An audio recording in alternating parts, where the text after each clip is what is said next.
وبتبدأ المانجا بتاعتنا والبطل بيكون عمال بيسمع كلام الدكتور اللي قدامه، والدكتور بيقول له يا فينجر المرض اللي عندك ده اسمه مرض الانسداد. وبنشوف ساعتها الأشعة بتاعت فينجر، والدكتور بيكمل كلامه وبيقول انت عكس الناس العادية، جسمك فيه مرض نادر وعلشان كده ما انا مش قادر اللي هي تطلع منك كويس، والأشعة والتحاليل بتقول الكلام ده. ودي بتكون مستشفى السحر، والدكتور بيقول احنا حاولنا كتير اللي احنا نعالجك بس للأسف مفيش علاج للمرض ده. وهو ساعتها بيكون زعلان، والدكتور بيقول له انت مش هتقدر ان انت تستخدم السحر كده ابدا. وبعد كده فينجر بيروح لمكان بيتكلموا فيه في التليفون، وفينجر بيقول انا اسف وانت كنت بتقولي ايه، وبيكون بيكلم بنت، فدي بتقول له هو انت عامل ايه دلوقتي، والدكتور قال لك ايه، انت اصلا لقيت العلاج ولا لسه، انت محتاج ايه فلوس ممكن اللي انت تقول لي. فهو بيقول لها ايه دي عليا، انا كده كده ما بقتش صغير خلاص، وانا اصلا معايا فلوس، بلاش اللي تقلق عليا يا اختي. فهي بتقول له ما قلقش عليك ازاي وانت عيلتي وحيده، طب معلش أنا دلوقتي اصحابي بيرنوا عليا هبقى اتصل بيك بعدين. وبيقفل معاها، وهو ساعتها بياخد نفسه وبيقول في نفسه انا مش عارف اقول لاختي الحقيقه، وكمان مش قادر ان انا ارجع البيت.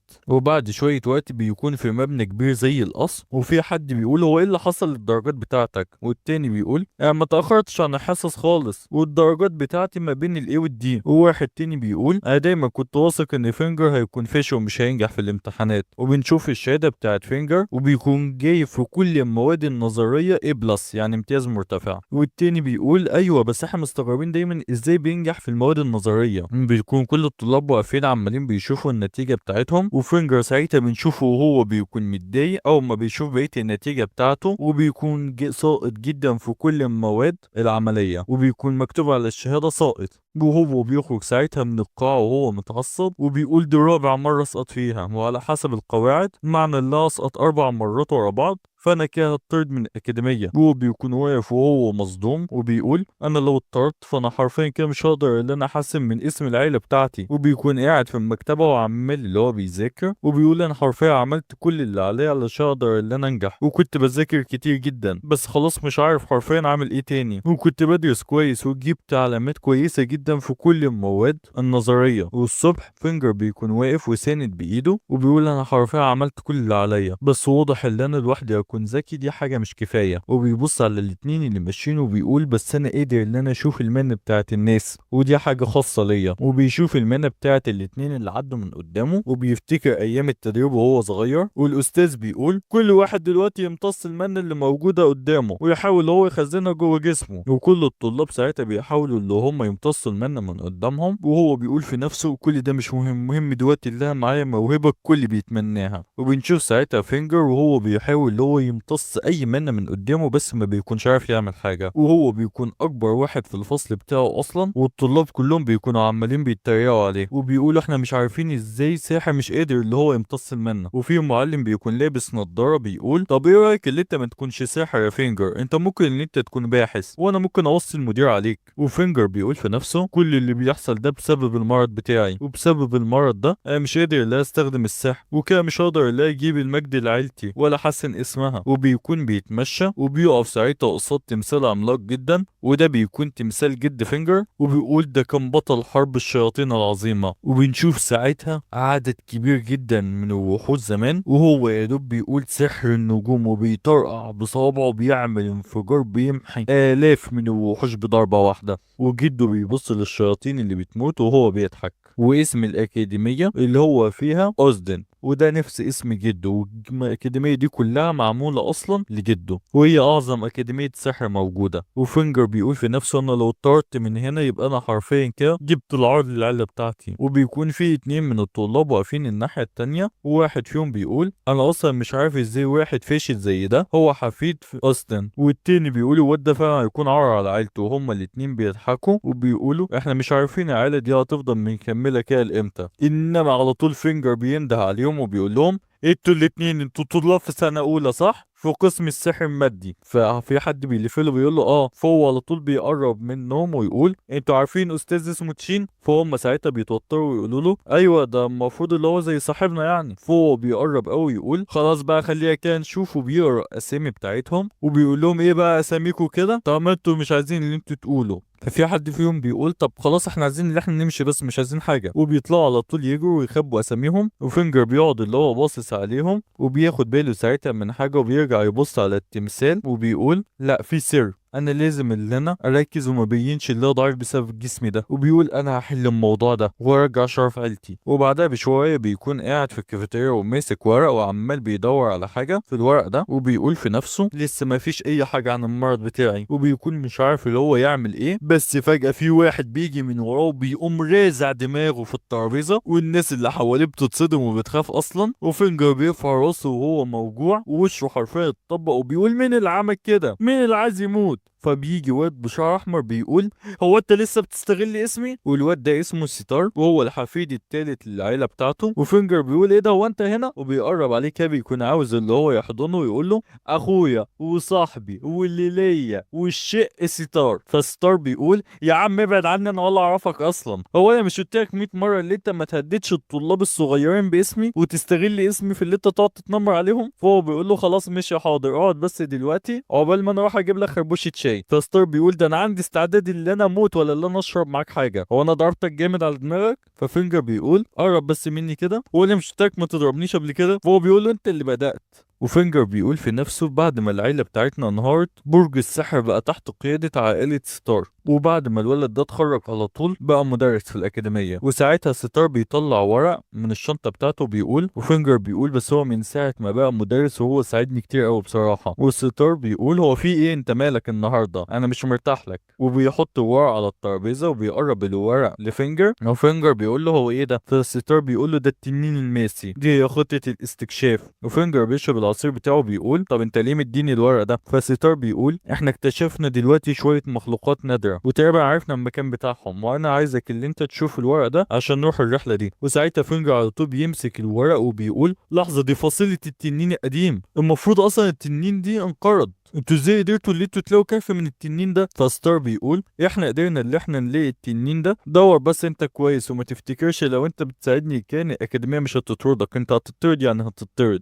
وهو ساعتها بيبص على الخريطه بشويه تركيز وبيقول الموضوع حلو قوي، انا كده ممكن لو ما اطردش. وبيقول في نفسه عشان ممكن لا الاقي دلوقتي حاجه تشفيني من المرض اللي انا فيه، انما حتى لو لقيت اكيد المدير هياخدها مني. وساعتها بيحط الورقه على الترابيزه وستار بيكون متوتر وبيقول له انت قمت ليه؟ وهو بيقول في نفسه وانا ازاي ما اخدتش بالي قبل كده، دي هي فرصتي وتقريبا انها تكون فرصتي الاخيره. وبيقعد اللي هو يضحك زي مجنون وستار بيقول شكل الواد ده حرفيا اتجنن. وفينجر بيحط ايده على دايره حمراء على الخريطه ويقول هنا هي دي المنطقه. وستار بيقول مفيش اي كهف هناك، وهو بيفضل مشاور وبيقول انا متاكد ان مفيش حاجه هنا. ففينجر بيقول ايوه بالظبط، هو اصلا مش هيكون هنا. وستار بيقعد اللي هو يبص كده يمينه وشماله على الناس اللي حواليه وبيقول كويس ان محدش اخد باله. وبيقول لفينجر وطي صوتك وانت بتتكلم، المفروض ان المعلومات دي سريه جدا ومش عايزين ان اي حد يعرف، وانت اصلا بالكلام اللي انت بتقوله ده انت بتشكك في كلام اساتذه كتير جدا لانهم كلهم مقتنعين ان الكهف هيكون في المنطقه دي وانت بتقول ان المنطقه دي فاضيه. فعلى طول فينجر بيقعد وبيقول انا مش مهتم ان دي حقيقه. وستار بيقول واضح ان الواد ده واثق من نفسه بس هو يستاهل اللي هو يتضرب اصلا. وساعتها على طول ستار بيطلع قوه من ايده وبيقول طب خلينا دلوقتي اللي احنا نشوف ايه الكلام على ايه. وبيفتح ساعتها بوابه من الخريطه وبتبدا اللي هي تسحب الاتنين دول لجوه، وهما الاتنين على طول بينتقلوا لمكان تاني وبيكون في شق عملاق تحتهم. وستار بيقول الشق ده حصل بسبب ان في طبقتين من الارض خبطوا في بعض مره واحده بسبب انفجار مانا، والمانا اصلا بتكون موجوده بكتر جدا في الشقوق اللي زي دي، بس المفروض اللي هي على الاقل تتجمع في حوالي 100,000 سنه عشان تكون بالقوه دي. وفينجر ساعتها بيقول باستغراب انت عندك حق، ممكن فعلا التنين يكون هنا، بس ايه هي المبادئ الاساسيه للمانا؟ وبيكونوا الاتنين ساعتها واقفين على طرف الشق وبيقول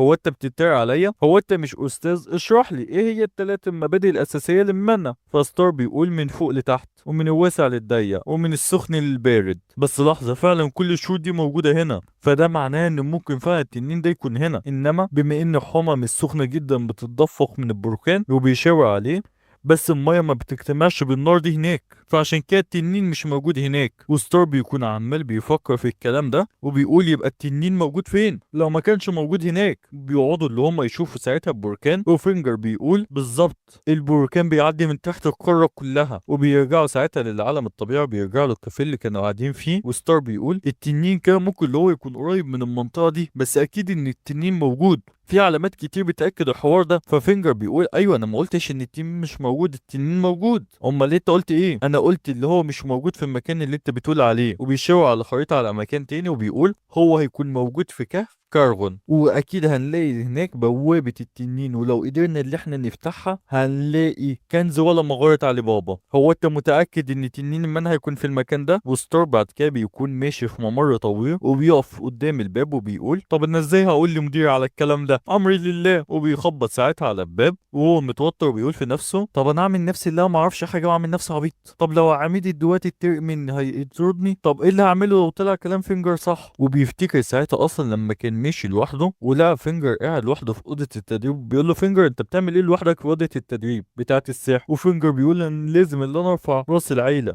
اختي مستنياني، عيلتي مستنياني، لازم اكون احسن. وبيكون باين عليه الاجهاد بس ما بيكونش قادر اللي هو يعمل اي حاجه بسبب المرض اللي عنده. وستار ساعتها بيقول في نفسه الواد ده ممكن اللي هو فعلا يقدر اللي هو يعالج في نفسه، وبيفوق نفسه وبيقول انا لازم اللي انا اساعده، الواد ده مجتهد جدا. وساعتها بيخش على مكتب العميد والعميد بيكون ماسك الورق وبيقول انت قصدك تقول ان البحث اللي انا عامله والتقرير اللي انا عامله غلط؟ والعميد ده اسمه باراكس. فستار بيقول لا هو مش كده يعني بالظبط، انا بقول بس احتمال مش اكيد. فالعميد بيقول له بص يا ستار، وبيحط رجل على رجل وبيقول انا مش عارف ازاي وصلت للاستنتاج ده، بس انت لو ما قدرتش دلوقتي حالا تقنعني بكلامك حتى لو كنت من عيلة ستار الكبيرة انا مش هخلي الموضوع ده يعدي على خير. وبينطر ساعتها حرفيا هالته في كل حتة وبتكون هالة مرعبة. وستار بيقول في نفسه هو ايه الرعب اللي انا حاسس بيه ده؟ وعلى طول فينجر بيفتح الباب عليهم وبيقول السلام عليكم.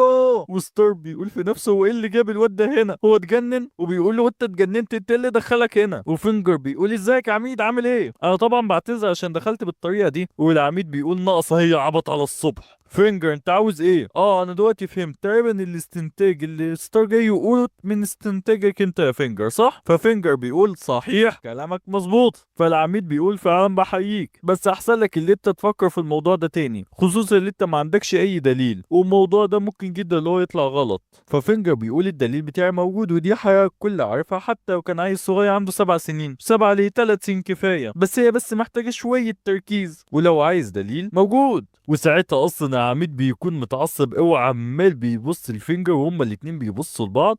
وستار بيقول في نفسه ده عمال بيتريق على عميد، ده مش جاي علشان يساعدني، ده جاي علشان يفردني من الأكاديمية، أنا إيه اللي بيمشيني ورا الواد ده؟ والعميد بيقول أنا فعلا مش قادر أتكلم، أنا مش عارف إزاي واحد فاشل زيك لحد النهاردة أصلا موجود في الأكاديمية وكمان عنده الجرأة اللي هو يجي يتكلم معايا. ففينجر بيقول أنت قصدك اللي أنا بكذب صح؟ أيوه بالظبط، اصلا مش عارف ليه واحد زبالة زيك بيتكلم وهو مش عارف مقامه. ففينجر بيقول فعلا عندك حق احنا زبالة زيك بالظبط، بس طبعا بيقولها في نفسه. والعميد بيقول بس انا ما اقدرش اللي اتجاهل برضه وجهة نظر طالب، بس ايه رايك اللي انت تتراهن بقى معايا؟ ففينجر بيقول نتراهن على ايه بالظبط؟ فهو بيقول انا هديك كل حاجة انت محتاجها علشان تعمل فريق استكشاف، بس لو انت خسرت فانا هاخد الكنز الوحيد اللي انت بتمتلكه من العيلة بتاعتك. وساعتها بنشوف السلسلة اللي جده لابسها وبيكون قصده عليها، وبنشوف بعدها بشوية وفي عربية ماشية وسط الناس وفينجر بيكون قاعد جوه العربية وعمال بيقرا بكتاب وبيقول يا عم ستار وطي صوتك شوية انت حرفيا هتخرم لي وداني، خلاص الأكاديمية قالت اللي هي مش هتقف في طريقنا علشان نلاقي التنين. وستار ساعتها بياخد منه الكتاب وفينجر بيقول يا عم انت الكتاب بدأ اللي هو يحلو دلوقتي احنا في الفصل المشوق. فستار بيقول طب افرض ما عرفناش اللي احنا نلاقي التنين او كانت توقعاتك غلط، انت كده تضيع على نفسك الكنز بتاع عيلتك، ده هو كنزك الوحيد من عيلتك. وهو ساعتها بيبص على السلسلة وستار بيقول السلسلة دي كانت بتاعت رئيس عائلة فينجر. ففينجر بيقول هو اصلا من اول عينه عليها وكان عايزها. فستار بيقول له انت ما عندكش دم ولا متخلف ولا مش فاهم اللي انت فيه، انت حياتك كلها دلوقتي بقت متوقفة على البحث ده، انت هتترفد من الأكاديمية،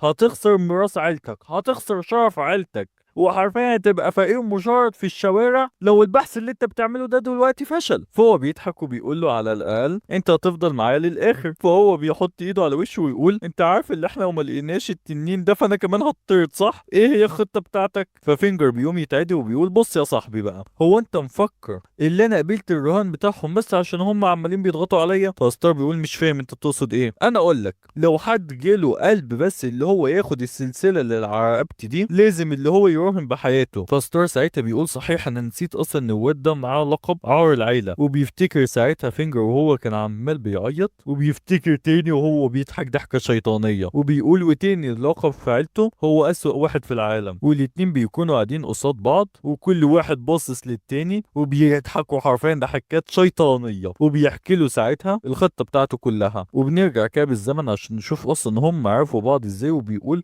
الموضوع حصل زمان قوي، كنا ساعتها كلنا في أوضة التدريب وهو كان قاعد لوحده. كان ساعتها فينجر عنده 15 سنة، وساعتها في حد بيجي وبيقول له هو انت متأكد ان انت من عائلة فينجر؟ وده بيكون ولد كده بنضارة ومحضر كورة سحر في ايديه، وبيقول انا مش فاهم ازاي واحد من عائلة فينجر مش قادر حتى اللي هو يعمل كورة سحر بسيطة، ولا انت جاي من الشارع ولا انت ايه نظامك؟ واصحابه كلهم بيقعدوا اللي هم يتريقوا عليه، وفينجر ساعتها بيكون متضايق قوي، بيقوم علشان يضربهم، وبيقدر فعلا اللي هو يكسر عظمهم واحد ورا التاني وياخد منهم الكوره بتاعتهم. واصحابه بيكونوا بيتفرجوا عليه، وعلى طول بيروح ساعتها لمجلس تأديب، وبنشوفه وهو في مجلس التأديب وبيقول، وفينجر بيقول انا مستغرب ان طفل قدر اللي هو يهين رئيس عائلة فينجر، انا دلوقتي رئيس عائلتي وعلشان كده انا قمت وعاقبته على طول، هو في مشكلة في الموضوع؟ واعضاء المجلس ساعتها بيقعدوا اللي هم يتكلموا مع بعض علشان ياخدوا قرار، وواحد فيهم بيقول انت دلوقتي مش هتتوقف يا فينجر، بس في المستقبل هنصدر قرار يمنع ان اي حد يلمسك. وبيخرج ساعتها من مجلس التأديب وهو منتصر، وستار بيحط ايده على دماغه ويقول يا ابني هو انت مجنون؟ ما تعليش صوتك وفهمني دلوقتي هنعمل ايه بالظبط. فينجر بيقول له ماشي بس انت كمان وطي صوتك. وساعتها هو بيقرا عنوان الكتاب وبيقول له اصلا الكتاب اللي انت بتقراه ده كتاب محرم. وفينجر بيقول صحيح ده طلع كتاب محرم، ده ممكن اللي هم يحرقوني وانا عايش حرفيا لو حد شافني وانا بقراه. وستار بيديهوله وبيقول له يا ابني انت فاهم مجنون، بس صحيح ما قلتليش انت بتخطط تعمل ايه لما تتعلم فنون الجسم بتاع ملك الوحوش؟ فينجر بيقول بفكر ان انا اعالج المرض اللي عندي. ملك الوحوش ده كان وحش حرفيا استولى على الامبراطوريه كلها في وقت معين من العالم، وكان قادر اللي هو يكون اقوى من اي حد لان جسمه كان اقوى من بقيه الناس. بس الكتاب ده في الاخر ضاع بعد ما الوحش مات. وستار بيقول واكيد من وقتها الباحثين ما عرفوش سر فن القتال بتاعه. ففينجر بيقول ايوه بس انا خلاص لقيت السر، بس النقطه اللي انا مش عارف ازاي استخدمه واستفيد من القوه دي. وستار بيقول يعني انت ازاي قدرت اللي انت تعرف السر بقى؟ انا تعبت حرفيا من كام مره انت بتصدمني في اليوم. وبيحاول هو ياخد منه الكتاب، بس فجاه العربيه بتقف والاتنين بيخرجوا. وفينجر بيقول هو ايه اللي وقف العربيه وليه وقفت بالطريقه الغبيه دي؟ فساعتها في حد بيقول ازيك يا فينجر، عدى وقت طويل جدا من اخر مره شفتك فيه، انا ما توقعتش اصلا لا اشوفك تاني. وفينجر بيقول هو مين اللي هنا؟ وده بيكون نفس الولد ابو نضاره باصحابه اللي كانوا بيتنمروا على فينجر وهو صغير. وبيقول له ازيك يا فينجر، انت فعلا وحشتني، انا دلوقتي بقيت باحث اول في مختبر الابحاث. وستار بيقول انتوا ايه اللي جابكوا هنا؟ فهم بيقولوا له في ايه، المدير هو اللي جابنا لهنا وقال لنا اللي احنا لازم نساعدكم. وساعتها فينجر بيفرح وبيقول حلو، المدير هو اللي طلب كده. وساعتها بيبص للعيال دي وبيشوف قوة المنة اللي طالعة منهم، وبيقول لستار بصوت واطي. ستار بيقول له هو كام واحد منهم خاف قوة المنة بتاعته؟ ففينجر بيقول فعلا هما كذا واحد منهم قدر اللي هو يخفي دلوقتي قوة المنة بتاعته، بس ما تقلقش انا كنت مستعد للموضوع ده. وبيرفع التيشيرت بتاعه وبيوريه حاجة، فهو بيقول له انت ازاي قدرت اللي انت تاخدها؟ ففينجر بيضحك وبيقول له انا هبقى احكي لك بعدين. وساعتها بنفتكر العميد ساعة ما كان واقف مع واد بالنضارة ده وبيقول له خد بالك فينجر ده معاه دلوقتي درع سيد السماء وقطعة أثرية. وفينجر بيقول هو ايه الجنان اللي بقيت عايش فيه ده؟ هو دلوقتي معاه قطعة أثرية منقوش عليها نقش بيطلع نار ما بتهداش إلا لما بتحرق الهدف بتاعها، والدرع اللي معاه قوي جدا برضه، بيقدر اللي هو يصد كل الهجمات السحرية والجسدية. احنا مش عارفين جاب المواد دي ازاي، بس لازم ان احنا نتعامل. غور من هنا دلوقتي وتصرف، هات لي منه المعدات دي وما تورينيش وشك الا لما تنجح. فهو بيقول له حاضر وبيمشي. والاستاذ بيقعد اللي هو يبص في البحث اللي قصاده، وبيقول الناس لو عرفت اللي هو معاه الادوات دي حرفيا تحصل مشاكل كبيره جدا، بس هو لو فعلا قدر اللي هو يلاقي التنين ده كل حاجه تتغير. وبيكون باين عليه اصلا اللي هو مش عايز ان فينجر ينجح، وبيقول انا هديله فرقه حرفيا تخليه ما يعرفش يلاقي نمله مش تنين، واغير فريق البحث اللي هيطلع معاه لاسوأ ناس يطلعوا حرفيا معاه، وهتصرف وفي الاخر هقدر اللي ناخد السلسله اللي في رقبه الواد ده باي ثمن. وساعتها هكون مش بس رئيس اكاديميه، ده هكون رئيس الوزراء. بس هو لو كسب الرهان فحرفيا هو مش هيعيش عشان يتبسط بيه.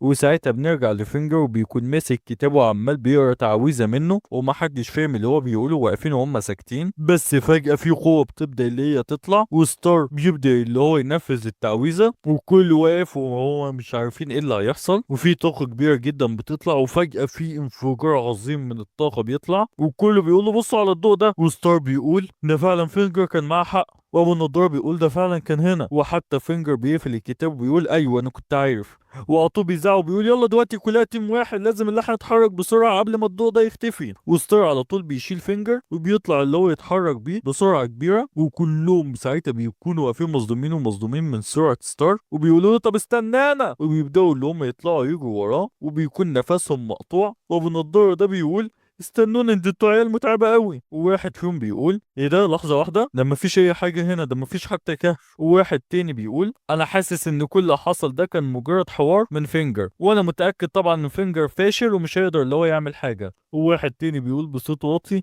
ايوه دلوقتي نقدر ان احنا نكسر راسه براحتنا وهو فاشل كده. وفينجر بيقول كهف ظهر هناك اهو، وفينجر وستار الاتنين بيضحكوا وبيقولوا في وقت واحد مفيش مشكلة وعملنا دلوقتي حفرة صغيرة. فستار بيقول له سيب عليا انا الحوار ده، وعلى طول بيبدأ اللي هو يجمع قوة السحر بتاعته كلها، وبيعمل تعويذة نارية، وقوة الله بتقعد اللي هي تكبر في ايده، فعلى طول بينزل شعاع من النار على الارض وبيعمل بيها حفرة كبيرة، والدنيا بتقعد اللي هي تتدمر من حواليه، وبيقول ايوه انا لقيتها. وفعلا بيعملوا حفرة، وستار وفينجر هما الاتنين بيكونوا اقرب ناس للحفرة. وفي ولد بيقول هو ازاي ده يكون حقيقي، والتاني بيقول هو الموضوع بالسهولة دي اكيد يعني في حاجة غلط. وفي قوة مانع عظيمة بتطلع من الحفر اللي هم عملوها دي، وكل واحد بيحاول اللي هو يحمي نفسه، بس فينجر ساعتها بيقول ما تخلوش الموضوع ده يأثر عليكم، دي قوة المانع اللي كانت متخزنة هنا بقالها سنين وطلعت مرة واحدة، احنا خلاص فتحنا الحفرة لازم ندخل. وعلى طول فينجر بينط جوه الحفرة وهو بيضحك، وستار بينط وراه، والكل على طول بينط وراهم، وبيبدأوا ساعتها كلهم اللي هم يتمشوا جوه الكهف، وبيقولوا الجو ساقع قوي هنا. وستار بيقول حتى لو استعوذنا دلوقتي اي تعويذة المكان هيفضل بارد. وساعتها فينجر بيبص وبياخد باله من حاجه وبيقول ستار هو انت وقفت ليه وانت شفت حاجه؟ ففينجر بيقول له لا انا حسيت بس اللي جسمي كله اشعر كده مره واحده. فستار بيقول له ده ممكن بس عشان انت بردان، انما السلسله بتاعته بتنور شويه، وبقيه الطلاب هم اللي بقوا بيمشوا قدامهم وهم بيرجعوا لورا شويه، وبيقولوا ممكن فعلا انت يكون معاك حق. بس ساعتها بيكون في وحش اسود في قمة الكهف، وعينيه بتبدأ اللي هي تلمع، وبيقول انتوا هنا، وبيكون بيضحك ضحكة شيطانية وبيقول اخيرا. واخيرا كلهم بيوصلوا عند حته وبيقولوا هو ايه الجمال ده، وده بيكون باب غرفه التنين. وواحد من اللي واقفين بيقولوا ايه ده، هو ده المفروض الباب اللي احنا بندور عليه، يلا نحاول ان احنا نزقه مع بعض. وكله بيقول ايوه خلوها دلوقتي اللي احنا نتعاون نفتحه. والتاني بيقول لا خلوها اللي احنا نفجر الباب ده، وبيكون مطلع شعلة من ايديه. انما على طول بيسمعوا صوت زعيق بيقول محدش يتحرك، فهم بيلفوا وبيقولوا في ايه، فبنلاقي ان فينجر هو اللي بيتكلم وبيقول هو انتوا مش شايفين ختم التنين اللي موجود على الباب ده؟ في دلوقتي تعويذه على الباب، وفي خطر كبير لو اي حد لمس الباب، احنا مش ضامنين اللي هيحصل لو لمسنا الباب لمسه غلط. فالواد ابو نضاره ده بيقول في نفسه، الواد ده بيحب اللي هو يتفشخر بنفسه، وبيقول صحيح انت عندك حق. وفينجر بيقول احنا لازم اللي احنا لما نحاول ان احنا نفتح الباب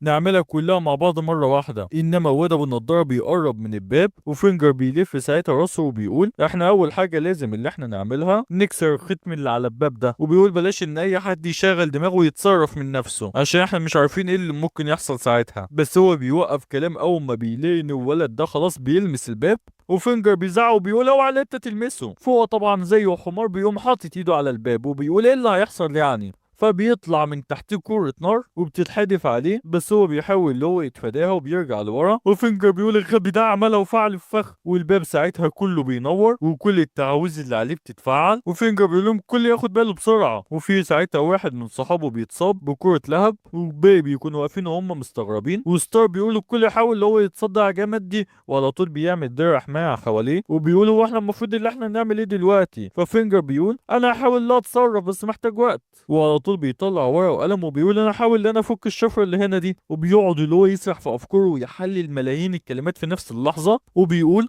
ان لازم اللي افكر في الموضوع كويس جدا وكاني في امتحان، ولازم اللي الاقي الجواب، بس لازم اللي اثق في نفسي شويه. وعلى طول بيقعد اللي هو يتعامل ويحسب كل حاجه، وبيقدر اللي هو يحلل معظم الكلام. وواحد من اصحابه بيموت واحد ورا التاني، ومحدش بيكون قادر اللي هو يستحمل، وكلهم بيستنجدوا في فينجر اللي بيكون واقف وعمال بيكتب حاجات وبيلمس الباب، وبيقول انا اكيد ما غلطتش دلوقتي في حاجه وقدرت اللي انا احل التعويذه صح. وبيغمض ساعتها عينيه وبيؤمر الباب اللي هو يفتح، وهو لسه مغمض عينه وعمال بيقول شويه تعويذ، الباب بيهدى مره واحده والتعويذ بتبطل اللي هي تطلع، وكلهم بيقعدوا على الارض عشان يرتاحوا شويه ويقولوا الحمد لله اخيرا الهجوم وقف، احنا تعبنا قوي. وفينجر ساعتها على طول بيرجع على صاحبه وبيقول له وانت كويس؟ فستار بيقول له كل ده بفضلك، احنا كلنا عايشين بفضلك انت. والناس بتقعد اللي هي تساعد المصابين وبيعالجوهم ويقولوا له اصبر شويه انت قربت اللي انت تتعالج. وستار بيقول انا كنت حاسس حرفيا ان انا هموت بسببك دلوقتي يلا. ففينجر بيقول له دي قوتي بقتل اي حد حواليا. وساعتها المكان كله بيبدا اللي هو ينور، وقوه المانا اللي بينور المكان ده بتقعد اللي هي تزيد اكتر واكتر. ومن قوتها فجاه بتظهر هجمه بتقطع دراع واحد من الموجودين وهو على طول بيقع على الارض.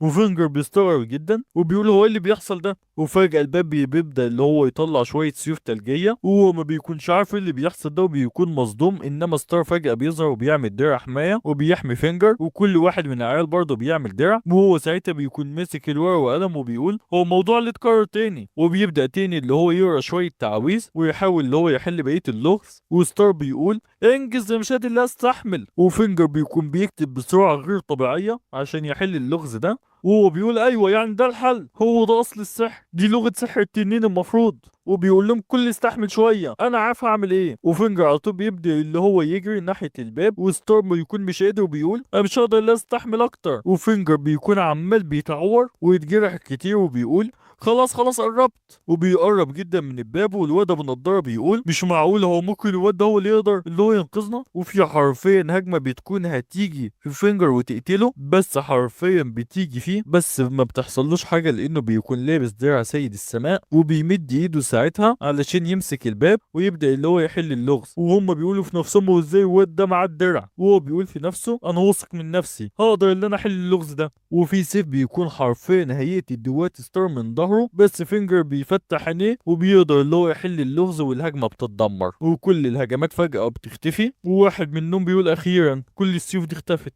وفينجر بيقعد على الارض وهو تعبان جدا وبيقول انا فعلا كنت مفكر ان انا خلاص هموت. وبيبص ساعتها لصاحبه وستار برضه بيبص له والكل بيكون واقف وهو مستغرب. والباب اخيرا بيتفتح واحده واحده لحد ما بيتفتح على الاخر، وفينجر بيكون اول واحد يدخل وبيكون مبسوط وفي حد بيقول كل يساعد المصابين.